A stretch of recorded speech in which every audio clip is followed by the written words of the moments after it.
Le mal-être général. En voulant trop bien faire, le mal-être n'a pas tout gâté. Non, pourquoi? Bien fait. Non, on gâte. Je croyais donc. Je pose la question. Et c'est dans cette logique-là que, est trop fort de son caractère, très impulsif. Non, mieux on gâte pour le bien-être des footballeurs. Et toi, leur a dit. On gâte pour le bien-être de quelqu'un. Oui. Quand c'est gâté, qui va profiter? Non, mais à l'époque, c'est les players comme c'était bilatéral. Les joueurs n'avaient rien. Et toi, leur a dit, moi, je mets X argent à votre disposition. Oui. Mais pour réavoir accès à la deuxième partie, apportez-moi les justifs, les dépenses. Vraiment que les joueurs sont payés, ils sont assurés, qu'ils vivent bien, qu'on veut la traçabilité. C'est la loi, là-bas, c'est normal.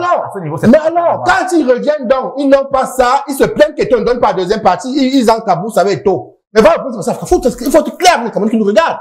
C'est qu'ils ont pris l'argent, ils ne veulent pas justifier les dépenses. Comme ils ont toujours fait. Au Cameroun, ils prenaient peut-être construire leur maison. Ils pensent que sans, on t'assigne ensemble quelque part, avec un footballeur. Du Cameroun. Qui nous dit qu'aujourd'hui. Il a même l'assurance maladie, hein. Et il a pu payer une voiture. Il peut avoir une maison. J'ai pris le cas de tout c'est il a même une assurance maladie. Il peut se loger, nourrir, se nourrir. Il dit, et tout, on t'assigne, comme ça, on ne compte pas. Un cas probable.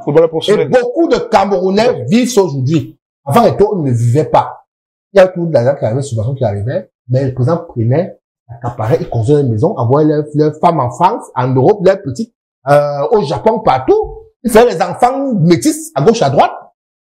Aujourd'hui. Où est le rapport? Il faut bien qu'il le dise, vraiment. Lorsque quelqu'un rêve d'une blanche. Ne le distrayez pas. Ne le distrayez pas. On parle des Camerounais. Quelqu'un rêve d'une blanche toute sa vie. Il n'a pas d'argent. Il a une subvention de 40 millions, 50 millions. Il prend d'abord 20 millions en France. Mais la moyenne blanche pour avoir un métis. Ils sont nombreux qui ont fait ça. Non, ils l'ont fait. Ils l'ont fait. Ils l'ont fait longtemps. Revenons sur le magistère de Samuel Eto'o. Et tout leur a dit, je vous donne mes 50 millions pour les footballeurs. Vous donnez plus ça pour vos grosses maisons. Nous sommes d'accord. Vous donnez plus ça pour vos grosses maisons. Vous donnez plus ça pour vos femmes blanches en France pour faire les métis. Je vous donne plus ça pour aller vivre, manger au caviar qui n'est pas votre coutume. Je vous donne pas ça pour commander les gambas à n'en plus finir. Ils deviennent non fous. Parce qu'ils voient l'argent, ils ne peuvent plus voler. Ils voient, ils ne peuvent pas manger.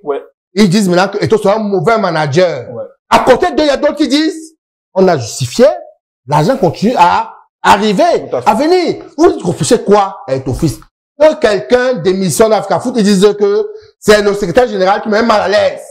On a suivi ça. Il dit, Eto'o dit, je te rends même à l'aise, il estime que je suis pas compétent.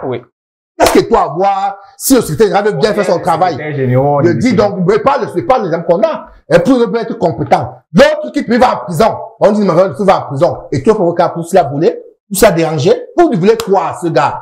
Qui dit que le Cameroun, comme vous, j'ai depuis 42 ans, laissez tout passer, permissif. Et toi, vous dites non. Et ça vous énerve. Nous, on salue son management. Ça a bougé. Et ça bouge véritablement au bon sens. Il faut dire une chose aussi, mais pour finir.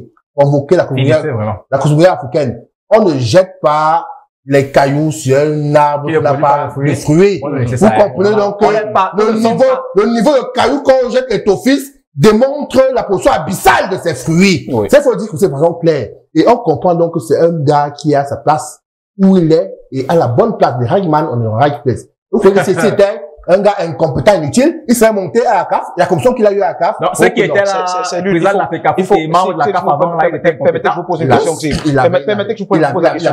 Écoutez très bien. Bon, pour revenir sur la chute de Bertrand Bika, la commission technique africaine de la CAF, la commission africaine de football est la plus prestigieuse sur le continent, parce que c'est elle est chargée du développement des questions de football.